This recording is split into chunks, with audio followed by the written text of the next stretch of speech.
하나님 말씀 보겠습니다. 하나님 말씀은 마태복음 7장 26절에서 27절입니다. 마태복음 7장 26절에서 27절입니다. 나 이 말을 듣고 행하지 아니하는 자는 그 집을 모래 위에 지은 어리석은 사람 같으니 비가 내리고 창수가 나고 바람이 불어 그 집이 부딪힘에 무너져 그 무너짐이 심하니라. 아멘. 말씀 제목은 어리석은 사람이라는 제목으로 말씀을 나누도록 하겠습니다. 어리석은 사람이라는 제목으로 말씀을 나누도록 하겠습니다. 오늘 이 말씀은 마태복음 5장 1절부터 8장 1절까지 예수님이 산상수훈에서 하셨던 말씀을 배경으로 합니다. 그러니까 우리가 너무 잘 아는 5장 1절부터 있는 팔복에 대한 말씀, 그리고 또 황금률, 또 하나님 나라 백성의 적재성과 관련된 그 말씀을 했을 때, 그리고 제자들의 그 말, 또 그 제자들뿐만 아니라 여기 있는 많은 무리들이 이 말씀을 듣기 시작합니다. 중요한 거는 이 말을 듣고 행하지 아니하는 자는 이게 굉장히 중요합니다. 그러니까 우리가 신앙생활하면서 어떤 실수를 하냐면 그 설교 듣고 알겠어요. 고개가 끄덕여져요. 아, 내가 뭐가 잘못한 걸 분명히 내가 알고 회개는 해요. 문제는 뭐냐면 그 말씀을 듣고 행하지 않는 것이죠. 이런 사람은 성경에 뭐라고 합니까? 예수님이 어리석은 사람이라고 말합니다.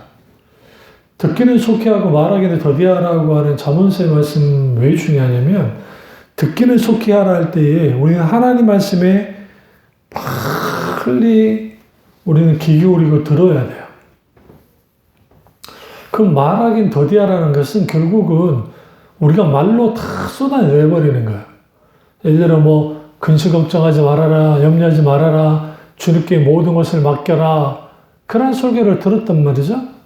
그걸 설교 들을 때는 그래 나는 그렇게 하지 않아야지, 그러나 한 다음에 딱 지나면은 쉽게 어떡하지 저떡하지 이렇게 될 것 같고 저렇게 될 것 같고 아주 그냥 불신앙의 말을 너무 쉽게 쏟아내버리는 거예요.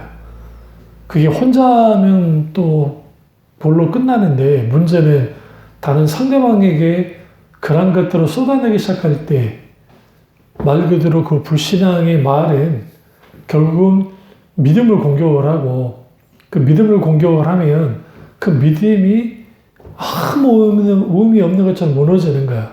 그 대표적인 게 광야 이스라엘 백성들이 가데스바냐 앞에 섰을 때에 그들이 보고할 때 수많은 불평의 말들과 그 믿음 없는 말들을 쏟아내기 시작할 때 결코 들어갈 수 없다는 그들의 말에 의해서 결국은 하나님 뭐랍니까? 너희가 들어갈 수 없다고 말했던 그 말 그대로 내가 너희가 광야로 가나안 땅에 들어가지 못하게 하겠다고 주님 말씀하시는 겁니다.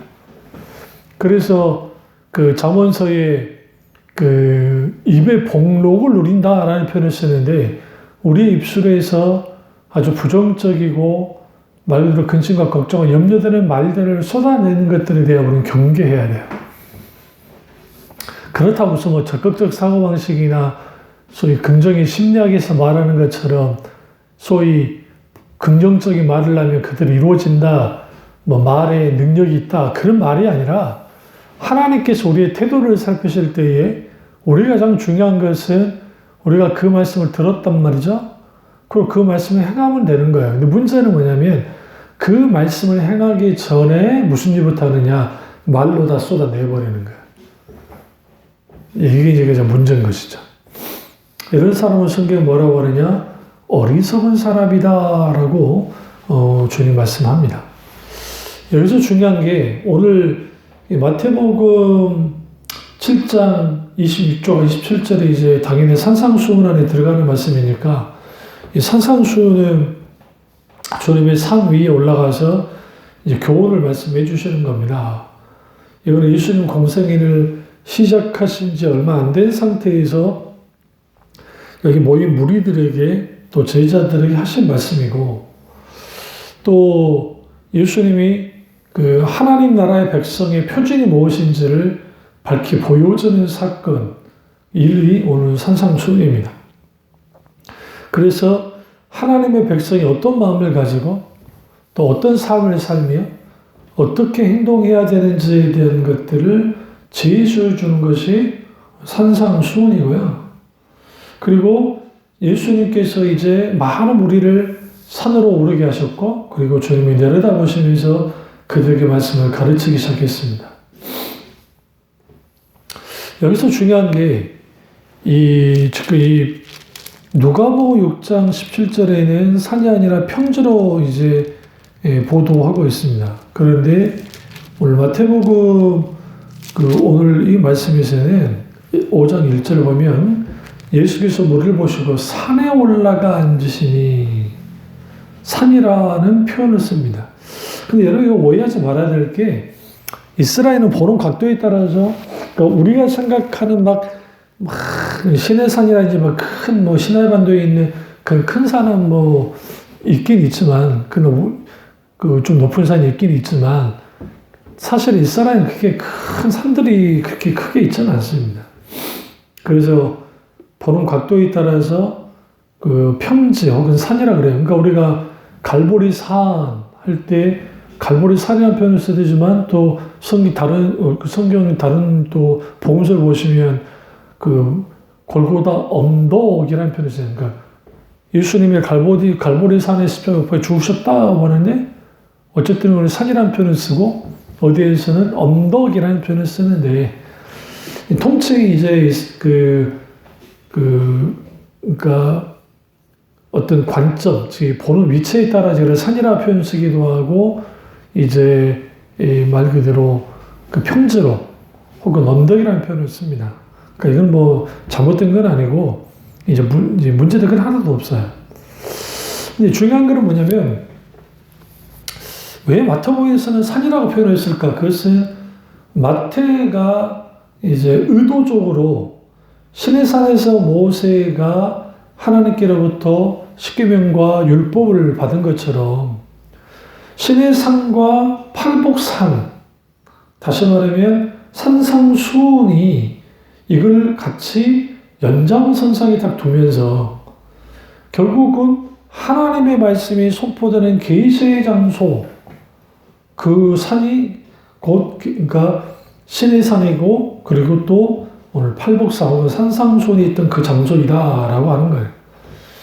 시내산에서는 율법, 십계명, 하나님의 심판과 정죄의 법이 나왔고, 그 팔복산에서는 하나님의 복, 그리고 하나님 나라 백성이 어떤 정체성을 가지고 살아야 되는 걸 분명히 드러내고 있습니다. 시내산에서 하나님께서 율법을 주신 것은 크게 두 가지 의미인데요. 하나는 이스라엘 백성들이 법 없이 살다가 이제 법 아래 살도록 하기 위해서, 말 그대로 질서를 세우기 위해서고, 첫 번째. 두 번째는 율법 앞에 딱 섰을 때 내가 주인인 걸 알고, 내 힘과 내 능력과 내 의지와 내 방법으로 우리가 그걸 지킬 수 없음을 깨달아 알게 하셔서 마땅히 하나님의 은혜만을 의존하며 살아가도록 하기 위해서 주님이 이제 시내산에서 율법을 주신 겁니다. 그리고 거기에는 산상수훈과 시내산 똑같이 시내산에서는 광야 이스라엘 백성들의 정체성, 그러니까 그들이 어디로부터 왔는지, 갑자기 그냥 툭 떼어져 나온 게 아니라 천지 만물을 창조하신 하나님이 아담과 하와를 창조하셨고, 그리고 이후에 노아, 그리고 그들의 직계조상인 셈의 후손이었던 아브라함, 그리고 아브라함의 후손인 것을, 그들의 정체성을 드러내고, 그리고 마땅히 하나님의 자녀가 어떻게 살아야 되는지에 대한 것들을 율법을 통해서, 토라를 통해서 주님이 그들에게 주셨던 겁니다.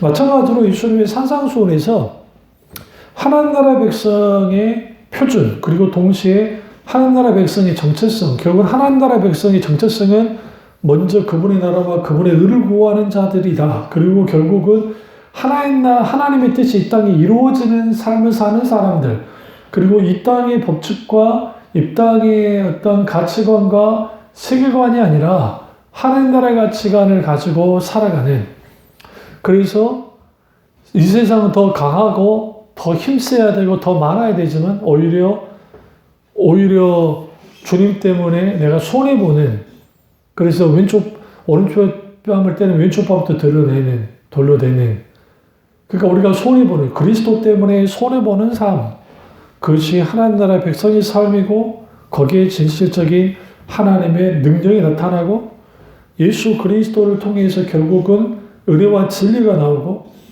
모세를 통해서 토라가 나왔습니다. 율법이 나온 거죠.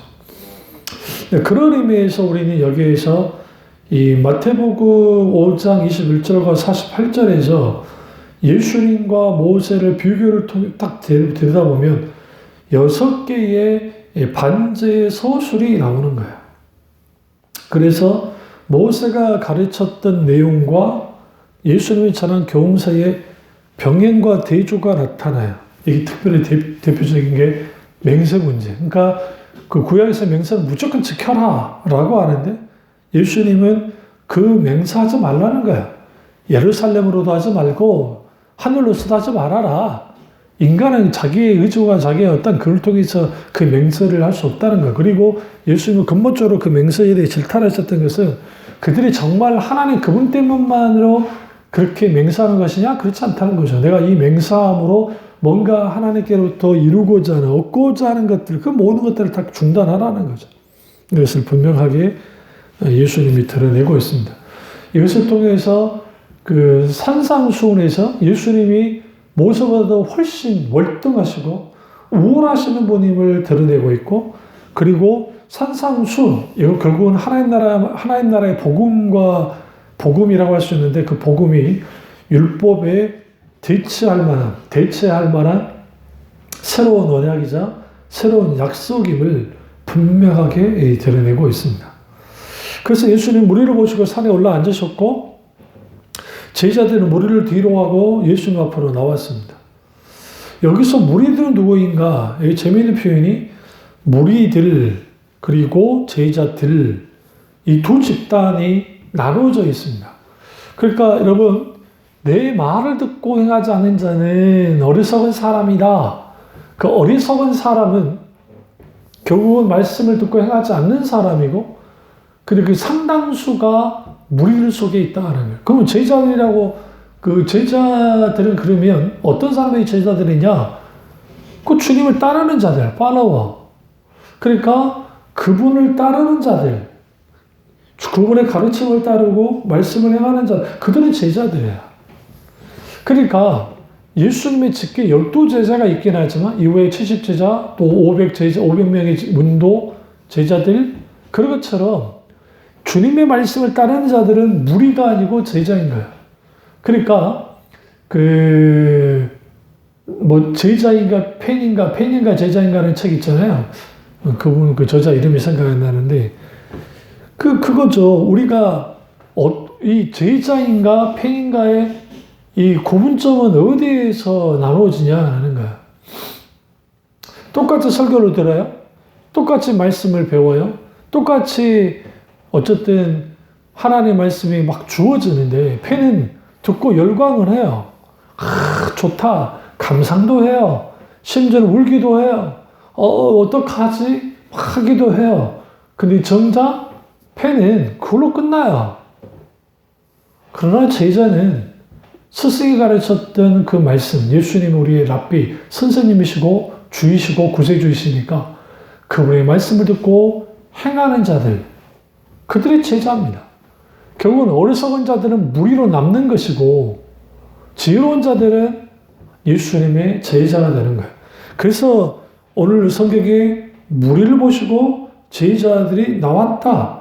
그리고 예수님은 여기에서 그들 모두가 어떤 자가 되기 원한다. 예수님의 제자가 되기 원하는 것을 이제 분명하게 드러내고 있습니다.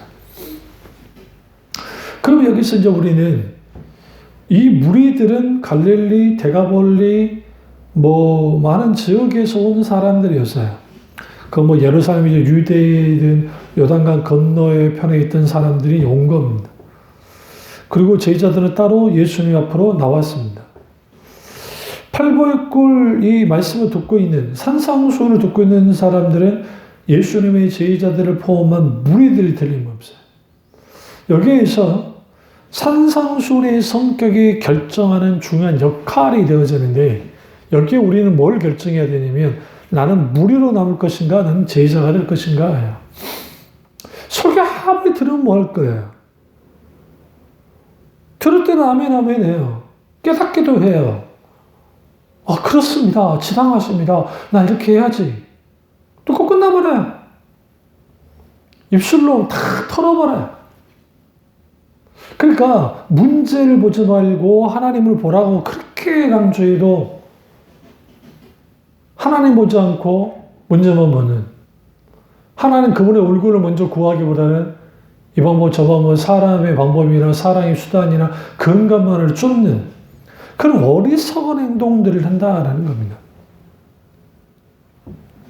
그럼 여기서 중요한 게 뭐냐면 산상수훈은 새 언약에 들어가기 위한 조건으로서 주어진 말씀이 아니고 이미 그 언약을 받아들인 자들에게 주어진 거예요. 결국은 그 말씀을 받아들였다는 것은 예수님이 이제 산상수훈 말미에서 오늘 본문 읽었던 말씀에서 이 말을 듣고 행하지 않은 자는 모래 위에 집을 지은 자 같은 어리석은 사람이다. 그리고 창수관하고 환난과 핍박과 역경과 문제가 생기면 그들은 다 무엇해버린다? 무너져버린다는 거야. 그럼 제자들은 이 말씀이 자유로웠나요? 그렇지 않죠. 그들이 예수님께 부름받았으니까 자동적으로 제자로서 계속 유지되는 겁니까? 그렇지 않습니다. 저나 여러분과 마찬가지예요. 제자는 주님을 따르는 자들이에요. 예수님을 따르는 자들, 하나님을 따르는 자들입니다. 하나님을 따르는 자들이라는 것은 결국 그분의 말씀을 따르는 자들이죠. 그러면 산상수훈은 모든 사람을 위한 일반 윤리가 아니라 하나님 나라 백성에게 주어진 하나님 나라의 윤리와 관계가 있습니다. 그리고 이 복이 있는 사람은 하면서 이걸 소위 말하는 조건절로 읽는 분들이 심령이 가난해야 복이 있고 애통해야 복이 있고 온유해야 복이 있다라는 식으로 해석하는 분들이 있어요.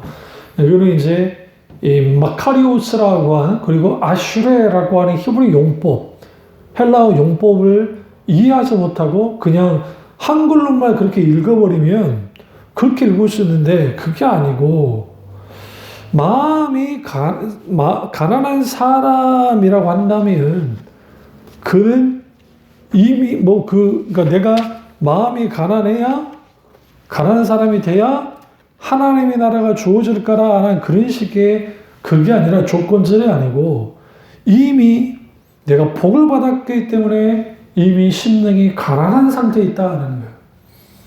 이게 선언이에요. 그러니까 이렇게 감탄하는 거죠. 너 참 복 있구나. 너 정말 복 받았어. 그러니까 이미 그 선언을 해주는 거예요.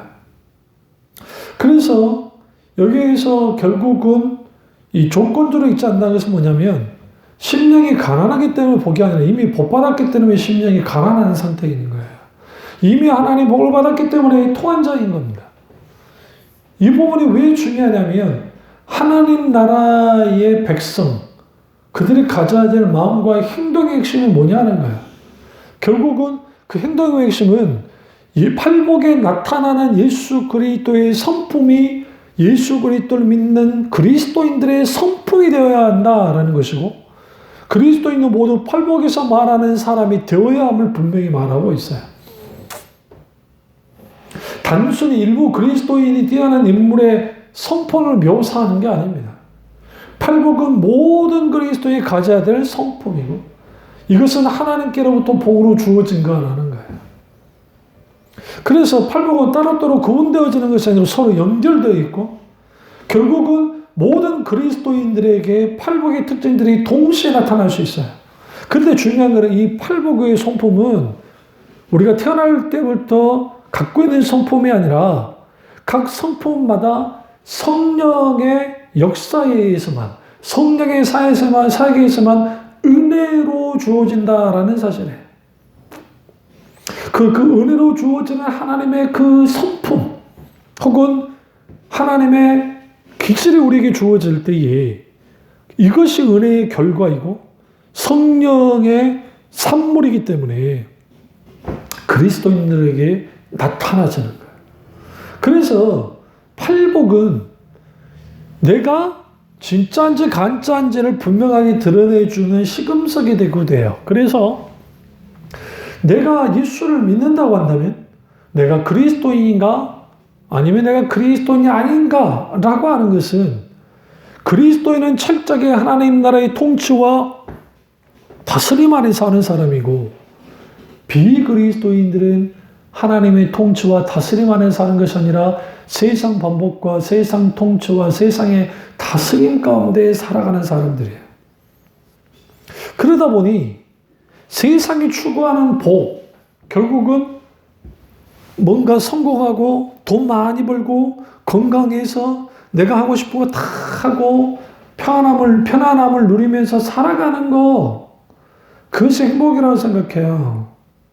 그래서 행복은 기회를 잡는 것이고, 그리고 그 기회를 잡아서 누림이 되는 거라고 생각하는 거예요. 근데 이 모든 것은 일시적이고 지나가 버려요.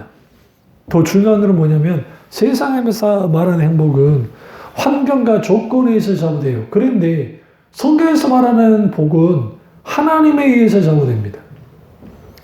좀 더 깊이 말하면 하나님과의 관계에 의해서 복이 좌우되어져요. 그래서 헬라 마카리오스라고 하는 단어가 사용됐는데 복되다, 행복하다. 근데 이것은 뭐냐? 지속적이고 영원한 복에 대해서 말하고 있습니다. 이걸 최상급의 복이라고 말해요. 그래서 이 복은 뭐냐? 우리가 소유하고 있는 것, 우리의 환경에서 좌우되는 것이 아니라 하나님 그분과의 관계 속에서 어떻게 돼요? 진정한 하나님 복을 누릴 수 있다는 거예요. 결국은 팔복은 하나님의 언약 백성이 주시는 복을 의미하는 거죠. 내가 심령이 가난하여 복을 받고 이통하여 복을 받고 하는 그런 복받을 조건을 가져야 이 복을 누리는 길을 말하는 게 아니에요. 무슨 말이냐? 심령이 가난하여 천국을 소유하고 마음이 청결해야 하나님을 보고 애통하여 위로받는다는 말씀이 아니라 이미 복받은 자이기 때문에 심령이 가난하고 이미 복받은 자이기 때문에 마음이 정결하고 이미 복받은 자이기 때문에 애통한 자들이기 때문에 천국이 이미 그들에게 복받은 자들에게 주어졌다라는 거예요. 당연히 하나님을 보고 위로를 받습니다. 그렇기 때문에 팔복은 이미 누리고 있는 자의 복에 대하여 박수 쳐주는 거예요.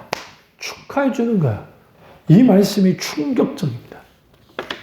뭐냐면 예수님 시대의 이스라엘 백성들이 이 말씀을 들었을 때에 그 율법 종교, 야훼 종교, 소위 타락한 야훼 종교, 율법주의에서 전혀 들을 수 없는, 전혀 이해할 수 없는 그 복이었기 때문에 그렇습니다. 그럼 여기에서 우리는 어떤 복을 추구합니까? 인생에 어떤 것이 복이라고 생각합니까? 복이 환경이나 소유에 달려있다고 생각합니까? 무엇이 진정한 복입니까? 우리 이 질문에 대해 우리는 대답할 수 있어야 돼요. 복이 있는 자들은 하나님 나라를 소유한 사람들이고, 비록 세상에 있지만 세상에 의해 좌우되지 않는 사람들이고, 환경 때문에 만족하는 것이 아니라 하나님 때문에 만족하는 사람입니다. 우리는 자꾸 나의 능력 없음, 나의 무능력, 나의 부족함에만 집중해요. 그래서 나는 어떻게 살지? 그러니까 주님으로 말미암아 살아야죠. 우리에게서 가장 큰 문제는 우리의 믿음 없음이 문제지 우리의 능력 없음이 문제가 아니라고요.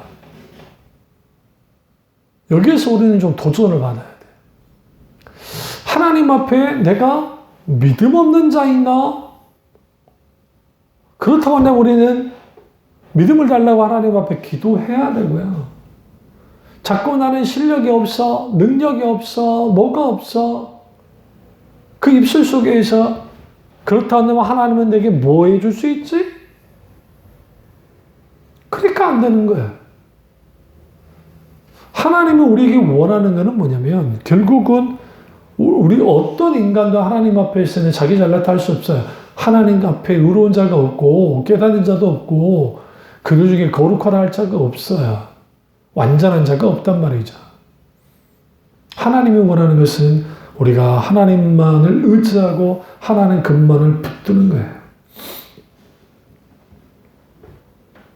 그래서 이 세상에서 말하는 복, 오늘날 기복주의 신앙에서는 외적인 번영이나 물질적인 부요가 복이라고 생각해요.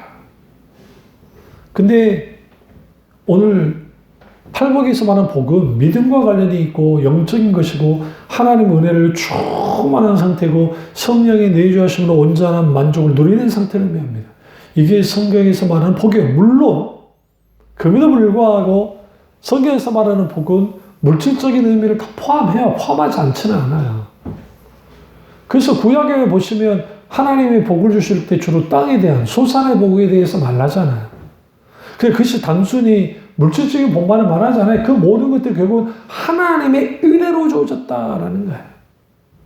하나님의 나라는 하나님의 통치와 하나님의 다스림과 하나님의 보호받는 영역, 예수 그리스도의 권세와 그분의 통치가 실현되는 것을 의미해요.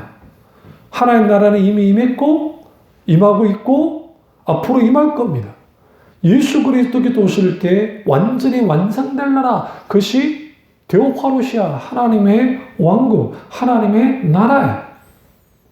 그래서 하나님의 나라는 하나님의 통치가 실현되어지는 것을 의미하고 우리가 그 말씀에 뭐할 때에 순종할 때에 그 말을 듣고 행하는 자가 될 때에 실제로 하나님 나라의 통치와 다스림이 실제로 우리 가운데 일어나는 거예요.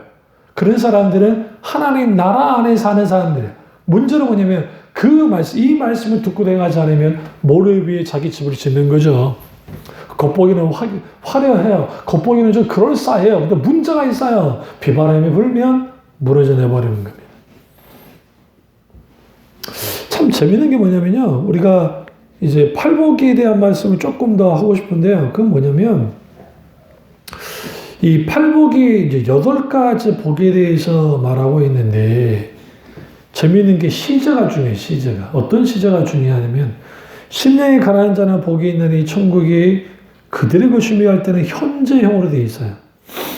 그리고 팔복, 여덟 번째 복, 의를 위하여 핍박받는 자는 복이 있느니 천국이 그들의 것이며 할 때도 현재형으로 되어 있고 나머지 2번째 복부터 7번째 복까지는 다 미래형으로 되어 있어요. 이게 뭐냐면 제일 앞에 심령이 가난한 자는 복이 있나니 천국이 질 것이며 현재형으로 되어 있다가 이게 이 2번째 복부터 7번째 복까지는 현재형으로 되어 있고 마지막 8번째 복에는 현재형으로 되어 있어요. 마치 위아래로 감싸고 있는 듯한 그러한 모습을, 형태를 갖고 있습니다. 이거는 뭐냐면 제자들을 포함한 이 말씀도 무리들은 이미 첫째 복과 8번째 복을 누리고 있음을 분명히 드러내고 있어요. 그런데 2번째 복부터 7번째 복까지는 하나님의 나라의 통치와 다스림 안에서 우리가 온전히 살아가게 될 때 거기에 복이 있다는 거예요. 그게 미래적인 복에 대해서 말하고 있어요. 그러니까 우리에게 있어서 이 팔복은 결국은 이 하나님의 나라의 임함, 그리고 이 완전하게 이 복이 성취되는 것은 예수 그리스도가 재림하셨을 때 완전히 성취되어지고, 그런데 이것은 결국은 이 팔복은 개인적인 복에서 다른 삼자를 향한, 타자를 향한 복이, 그리고 하나님을 향한 복으로 나누어지는데, 하나님의 나라는 이미 그들이 누리고 있는 복이지만 아직 그 하나님의 나라의 실체는 여전히 미래에 놓여 있고, 결국은 팔복은 하나님 나라의 현재적 측면과 미래적 측면의 긴장관계 속에서 선포되고 있어요. 왜 오늘날 많은 사람들이 신앙싸움에서 긴장감이 사라졌냐면 already not yet, 이미 하나님 나라는 임했고 아직 임하지 않았다는 거, 완전한 완성을 향해 달려가고 있습니다. 그런데 잘못된 구원으로 의해서 내가 예수 믿고 구원받아서 구원 끝, 이제는 내 마음대로 살아도 돼? 왜? 나는 지옥 가고 싶어도 지옥 못 가라고 하는 이 잘못된 구원관을 가지고 있으니까 내가 막 살아도 된다고 생각해. 이게 구원 파트를 정하는 것과 똑같아요. 결국은 팔복은 개인의 복에서 다른 사람을 향한 복으로, 다른 사람을 보기 위해서 하나님을 향한 복으로 넓어지고 확장되는, 이게 뭐와 관계 있냐면 하나님 나라의 확장과 관계가 있어요. 그리고 이 팔복은 하나님으로부터 나와서 다시 하나님으로부터 완성이 됩니다. 결국은 하나님은 복의 시작이자 복의 마지막이에요. 그래서 하나님께서 뭐라고 그래요? 복의 근원이십니다 라고 그렇게 우리가 말씀하는 겁니다. 그래서 우리는 여기에서 오늘 이 말씀을 듣고 행하는 자, 이 표현이 행하지 않는 자, 행하는 자, 당연히 하는 사람들은 반석 위에 집을 세우는 사람, 그리고 지우는 사람이라고 24절에 말하고 있어요. 그러면 결국은 주님의 말씀을 듣고 행할 것인가, 주님의 말씀을 듣고 행하지 않을 것인가에 따라서 내가 지우는 사람이 되기도 하고 어리석은 사람이 되기도 합니다. 이 어리석은 사람은 무리로 남은 사람이고 지우는 사람은 제자인 거예요.